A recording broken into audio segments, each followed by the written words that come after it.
Hey everybody, welcome to another amateur chess game that I played with someone online, and I would like to go through the games, the moves with you, just to show one of the mistakes or several mistakes that we amateur make when we play chess. Um, this is not maybe this may not be very instructional for club players or very experienced players. This is you know just a channel for amateurs who just love seeing that they are not the only ones who make the very stupid mistakes that we other amateurs also make. So let's get started. So in this game I was playing white, and I began with my favorite opening, which is the um, queen pawn opening. And then my opponent um, replied with one of the great responses, which is, um, a symmetric pawn to d5. Um, as amateurs, like we always say, it's a very good thing to move one of the central pawns in the beginning so that you can get your pieces out. The main purpose is, to look for in the opening is to ensure that you are able to bring your pieces out as quickly as possible and ensure that you control the center area. I have several videos about what it means to control the central area. And if you want to know more about that, I can make additional videos about what that means. It pretty much means that you control the squares so that your opponent pieces don't have an easy time, placing pieces or placing their own pawns in these central squares. And so immediately I challenged the pawn that my opponent placed in the center, which is this is known as the queen's gambit opening, and then we'll see if my opponent accepts or declines my gambit. My opponent declines my gambit and strengthens his pawn center. And normal moves, this is what I'm kind of used to since I've played this a lot, and I'm just used to it, but I'm not really a fan of learning the openings because I feel that unless you are at the very high level and you are specifically preparing for someone that plays a specific opening, and then you might be able to outsmart by learning some computer moves, it really is um, not that useful for beginners. And it's better to just know the opening principles, and also accept if you know some traps that you're trying to use. But I don't really also believe in traps unless the position dictates it. Again, my opponents, correctly, strengthens the center. I know that this might go a little bit against him developing and bringing out his pieces, but as long as the center is pretty much, solid right now, there's really not a lot that I can do, and he probably has time to bring out his pieces. So I developed another piece, again towards the center. Things you should be doing in the opening, controlling more central squares. Some people immediately at this point, play their um, bishop to d6 to immediately challenge this bishop on this, beautiful diagonal. My opponent at this point made, in my opinion, a questionable move. At this point, my opponent should be developing its pieces or our pieces or their pieces. But black makes one of the mistakes that I think a lot of us amateurs make. Um, Putting this forget about it pawn that um, you've probably heard a lot. Moves this f pawn. One of the besides the fact that this wastes time, the time that you should use in developing your pieces, it also blocks where the knight should have been developed so that the knight can immediately jump towards the center. So this is something you don't want to do. And it is obvious that my opponent is trying to see if they could trap my bishop, but that's not going to be possible.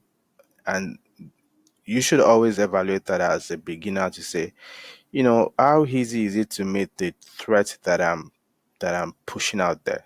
If it's something that is very easy, maybe you should spend your time doing something more profitable, like in this case, developing a species, and not really looking for triples where they might not exist. Usually, the best tricks that work are usually the ones that either cause a weakening in the position or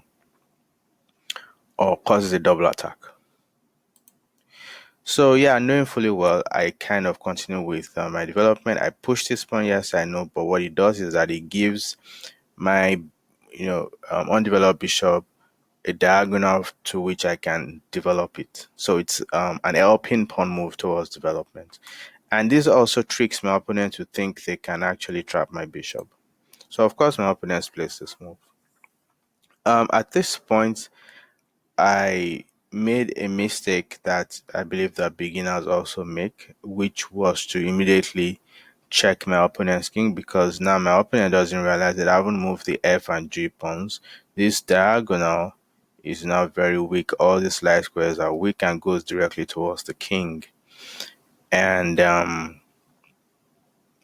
best forcing move here is a check that develops my queen and gets me ready for castling on the queen side if I wanted to, before actually moving my bishop. But I make the mistake that we beginners make, and I quickly rush to moving my piece. My opponent now fully convinced that this bishop is definitely trapped, makes another pawn move, which again, in my opinion, is another waste of time. One of the reasons is because it I could just immediately exchange this bishop for this knight, and my opponent would have exposed their king position, um, neglected development at their own peril, and maybe this would have cost them the game. Um, but I responded to that. Instead of developing, I responded to that by pushing this. One of the reasons why I actually did this was that I figured that my opponents has not developed any piece. My opponent has pushed a lot of pawns on the king side. I have two pieces developed. At any point in time, my queen may be able to move along this diagonal. Of course, not at this point because this bishop is protecting this pawn. But if I'm able to exchange off this pawn, then my rook would have direct access to this pawn. My queen will be joining for a double attack, and there's only one defense. And don't forget, this diagonal is still open to the king. So this was kind of strategic in some ways, because I want to like open up this file, open up this diagonal, and start attacking my opponent's king from this side of the board. Um, my opponent decides to protect this pawn, which realistically does not make much sense, because this pawn already has a defender. So adding another defender to it, especially moving the bishop to this side of the board, prevents or interferes with the protection that this pawn had from the rook earlier on. So now my queen is able to go there and achieve what it couldn't achieve a couple of moves ago. If I were my opponent at this point, I would so much be trying to move all of these pieces away so that I could cancel on the queen side. And so, of course, I won a pawn, checked my opponent's king. My opponent had to move. And at this point, I felt the best strategy is to open up the center. I was hoping that at a point I would be able to, bring my rook so that my rook is controlling this open file. And I already have my bishop on this diagonal. My queen can jump it at any point in time. Once the exchange here clarifies, maybe my bishop can be on this diagonal, and who knows, maybe my rook can come up and probably join in the attack, and maybe if I'm lucky, quickly made my opponent. So my opponent captures that way, and um, I took this undeveloped knight. I'm not sure if that's a mistake. I haven't really reviewed this game with the computer. But my purpose for doing that is that I was looking forward to playing my bishop so that my bishop has a direct line of attack on the opponent's king. And I figured that with this knight there, the knight would have been able to create a block and also be developed. So I felt it made more sense if I take the knight out of the equation, who is likely to be a good defense for the king, have the rook come here and probably have this pawn as a weak pawn for later target at some point in time. So that was my reason for playing that move. My opponent correctly takes back, and at this point I'm trying to keep on with the tempo, but maybe something better was that I should have developed one of my pieces, or maybe at this point, make the direct attack on the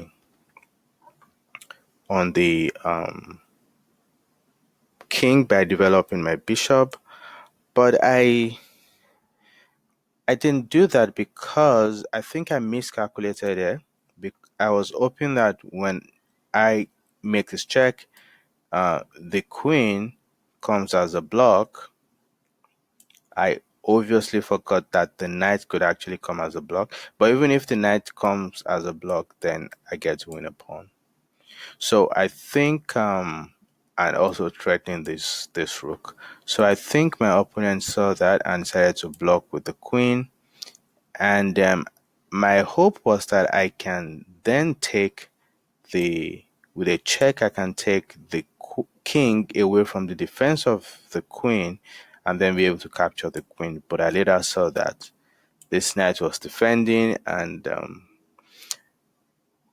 again another mistake, miscalculation, and that just didn't work as I expected. So now at this point I couldn't take, because what that does is that it relieves black of the pressure that I'm putting on black's position, and then maybe black will be able to survive. So I had to retreat because I didn't want a queen exchange. Right now I'm the one attacking everything. There's no point getting a queen exchange. My opponent's king position is very weak. I should use all my forces to be able to mate my opponent. My opponent decides to chase away my bishop. I did not want to move my bishop to this diagonal because I fear that it would encourage this, and by the time I come over here, I would be eating this wall of pawns. And then, eventually maybe I would then, have to come to this diagonal. So why take two moves to come to this diagonal when I can do it once? So I made this move, and this encouraged my opponent to try to open up the center. I kind of understand why my opponent is trying to do this. My king is still in the center. If my opponent can trick me into castling queenside, maybe my opponent can, start moving, their pieces towards this side and all of the attack on my king. So I had to look at this move, and also I recognize that My opponent has a threat in this position, which is to take my pawn, and if I take, I can't take back because then I would be on the check. That would be illegal, and that would require that I move my pawn. And what that means also is that next move, my opponent can take two pawns and probably have an extra pawn. And if I even decide to take this, my opponent can just come crashing down on my position. So I defended that pawn. I say, okay, there's another way that I could actually capture this pawn, and this also allows me to almost complete my development. And my opponent, of course, tempted, um, wants to fully block the range of this bishop. I stepped back, obviously, and that's probably the only move on the board that makes a lot of sense. You don't want to move all the way back here and then start again with um, having to move the bishop back so that you can complete your development. And this um, also weakens the position of this king. Now the king is really really opened, and it's just a matter of time before problems start to occur. You will notice that this um, bishop right here might look pinned, but it's not really pinned. My opponent at any point can open a discovered attack on my queen, and you know possibly win a pawn, because at that point in time there would be two attacks and there will be no defense. There will be only one defense for this pawn. Also, note that I cannot come here to defend because that is this bishop that would be attacking my queen. So maybe the best move for my opponent at this point is to actually, counter attack. But my opponent was so focused on this side of the board, made another move that doesn't really help in his position. Besides, this concludes that there is really no hiding place for my opponent's king. So I took advantage of that opportunity to get rid of my weakness, and also because now the bishop cannot take because the bishop is pinned against the rook. So I had to take with this, and that also limits the scope of this bishop because it's eating against its own pawn. So I used that opportunity to have this skewer against black, and that won me a rook. My opponent decides to counterattack at this point, which I think is pretty late in the game. As a good pin on my king. So at this point, I was wondering, should I castle or not? But I was kind of afraid of these open lines. Should I castle? And I was also not too sure if it would be a good idea to castle queenside because of this pawn storm and this queen that's already here, and who knows what happens if this bishop is able to go back and then um, join in the attack against my king. So I pretty much decided to just leave my king for at least one or two moves in this in the center, while I have a double attack on this pawn. um Potentially, so that once I move my king away I can take this pawn, and then my opponent plays a nice developing move that adds one protection to this pawn, since at this point there's only one legal attacker on that pawn. Then I decided to, engage my rook, whom at the point is probably the only one that is not doing a lot right now. Maybe also with this knight. But my plan is that I want to start looking at, moves like this somewhere down the road. Once I'm able to get my king out of the spin, and who knows what might happen from that. And then my opponent plays this knight move. And this is where the title of this video comes from. Um, it's a backwards knight move that attacks my queen. But a lot of times, as amateurs, we fail to see that, and we a lot of times, focus on just the on just the forward knight moves. And as you might guess, I fell into that. I was, so focused on getting away from the pin, and my opponent took my queen for free. And at this point, sometimes, as amateurs, want to give up and just resign on the game. But one of the things that I've learned in my playing of chess is that, chess really is about the last person who makes the most, who makes the more, um, um, who makes the mistake. The last person to make the mistake usually loses the game. So I was still, kind of confident that, I've got two rooks. My king is somewhat safe. And if only I could get, these rooks in the game, um, get my bishop also in the game, get my knight into the game. Who knows? Who knows? Maybe I get an opportunity to at least fight for a while longer. So I took the pawn that made me forget that my queen was hanging, and trying to now trick my opponent too, um, with the way my opponent, tricked me, the backwards knight move. Um, and my opponent, was like, "Oh no, you're not gonna do the same thing that I did to you." Moves the queen away, and this time, you know, attacking this pawn, attacking this rook, attacking this knight, and also threatening checkmate.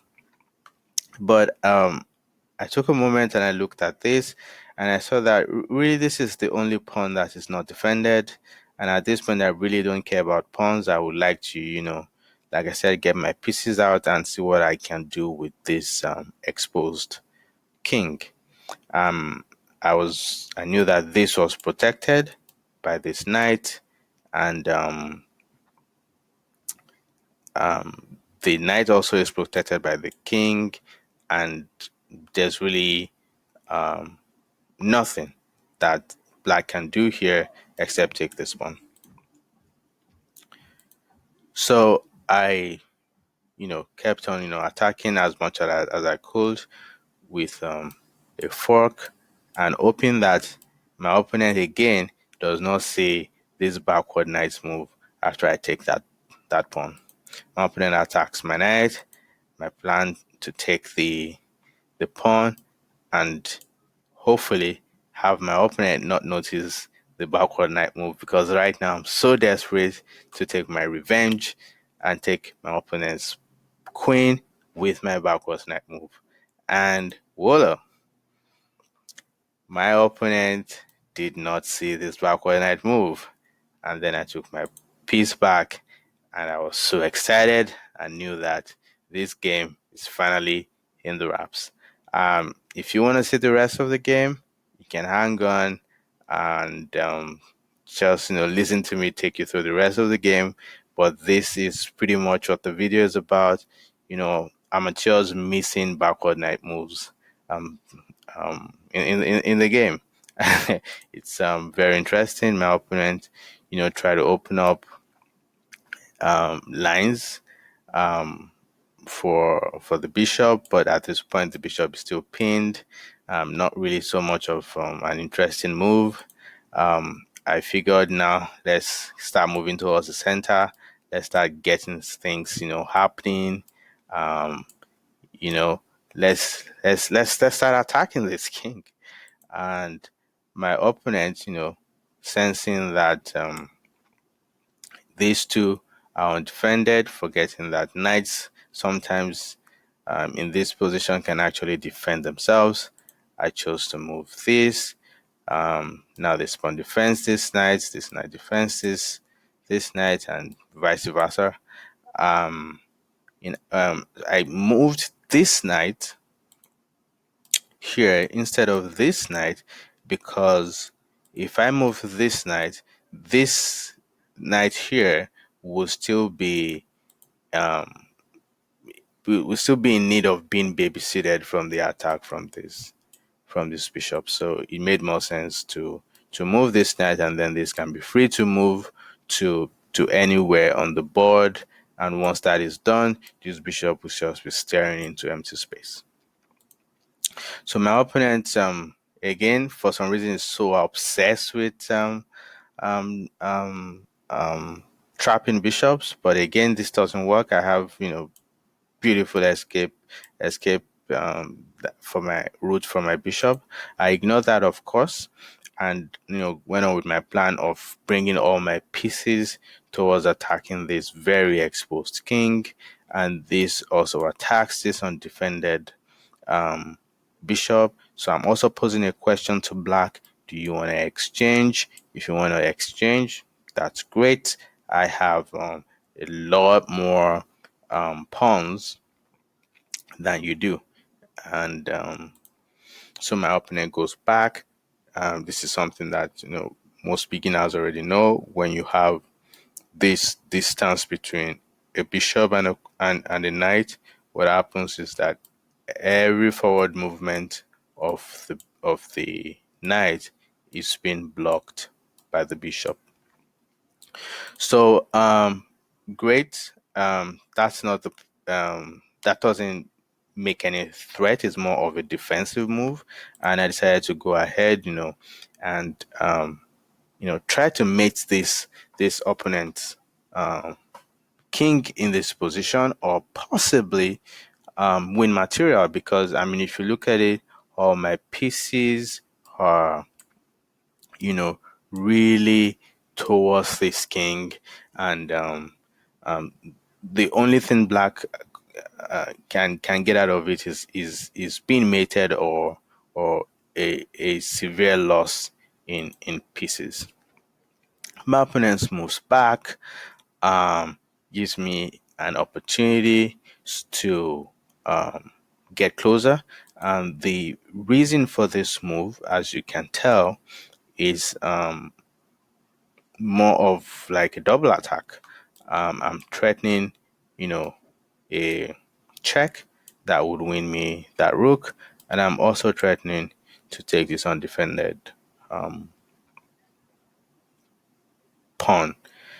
At this point, I'm not certain that I would be going for the bishop, although it's a possibility because the more I reduce my opponent's manpower, the easier it is for me to, win the game with my pawns.